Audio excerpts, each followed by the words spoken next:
본원통화란 중앙은행에서 지급한 통화를 말합니다. 중앙은행은 한 나라의 중심이 되는 은행을 말하며 우리나라는 한국은행, 미국은 연준이라 불리는 연방준비은행, 일본은 일본은행입니다. 이 영상에서는 한국은행으로 지칭하겠습니다. 그리고 통화란 시중에 있는 돈을 말하는 건데 이 영상에서는 통화라는 말이 자주 나옵니다. 통화라는 말이 나오면 돈을 말하는 거구나 하고 생각해주세요. 우리나라의 은행 거래를 살펴볼게요. 한국은행은 다른 은행들과 거래를 합니다. 다른 은행들은 기업이나 개인들과 거래를 하고요. 다단계 구조네요. 한국은행에서 돈을 찍어내기로 결정하면 조폐공사에서 돈을 만들어 한국은행에 줍니다. 그럼 한국은행이 다른 은행들에게 대출을 해주지요. 모든 돈은 이렇게 한국은행을 통해서 나가게 되고 다시 최종적으로 한국은행으로 돈이 들어옵니다. 이 구조 안에서 본원통화가 어떤 건지 알아볼게요. 한국은행이 100억을 가지고 있다가 너네은행에 20억, 신한은행에 20억씩 지급하였습니다. 그럼 본원통화는 얼마일까요?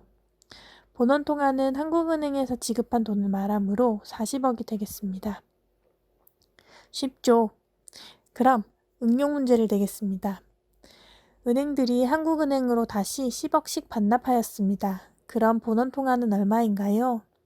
다시 받은 돈은 본원통화에 들어가지 않기 때문에 20억이 본원통화입니다.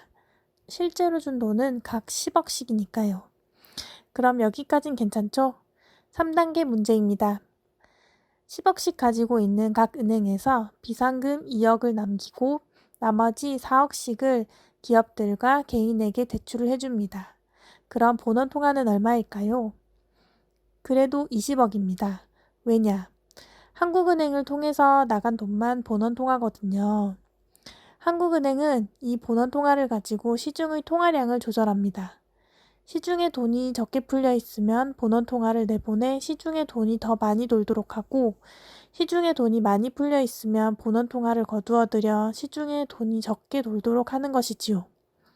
이렇게 시중의 돈을 조절하여 한국은행은 물가를 안정시킵니다. 한국은행의 목표는 물가 상승률을 1년에 2%로 맞추는 것이에요. 그럼 한국은행은 어떻게 본원통화를 시중에 내보내고 거두어 드릴까요? 주로 3가지 방법을 사용합니다. 국공채를 매입하거나 은행의 지급 준비율을 조정하거나 대출 금리를 조정하는 것이지요. 이것에 대해서도 잠깐 알아볼게요. 국공채는 국공채 영상에서 자세하게 설명하였습니다. 이번 영상에서는 쉽게 은행이 판매하는 상품, 사과라고 생각을 해볼게요. 시중은행에서 가지고 있는 상품을 한국은행에서 사게 되면 시중은행은 돈이 생기겠지요. 그럼 은행은 그 돈으로 대출을 더 많이 해주던지 하는 등 장사를 할 거예요. 그러면서 시중에 돈이 더 많이 풀리게 됩니다. 반대로 은행의 상품을 반품하면 은행은 돈을 돌려줘야 하니까 은행의 돈이 줄어들게 될 거예요. 지급 준비율이란 은행의 비상금 같은 거예요. 은행은 대출로 먹고 사는 회사라서 가진 돈을 다 대출해주고 이자를 많이 받고 싶어 합니다.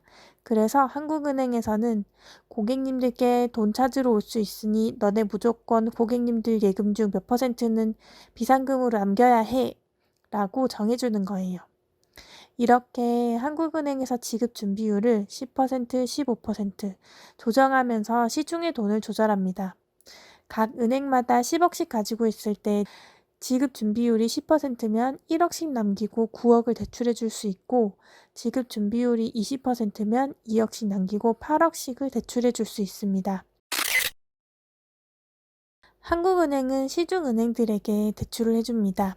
이런 대출로 시중은행에 돈을 지급하고 또 받아옵니다. 이제까지 본원통화에 대해 알아보았습니다. 정리하자면 본원통화란 한국에서 시중으로 나오는 돈을 말하며 이 본원통화를 가지고 시중의 통화량을 조절하며 우리의 물가를 조절합니다. 그럼 본원통화 말고 다른 통화도 있겠지요?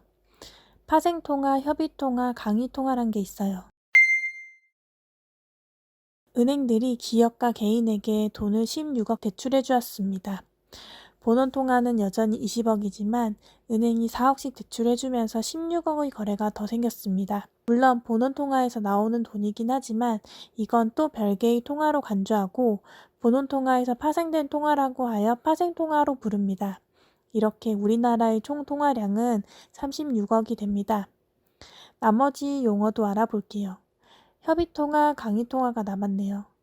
4억씩 받은 기업이나 개인들은 1억은 현금을 뽑아서 금고에 보관하고 1억은 통장에 놔두고 1억은 1년짜리 정기예금을, 1억은 3년짜리 정기예금을 들었습니다.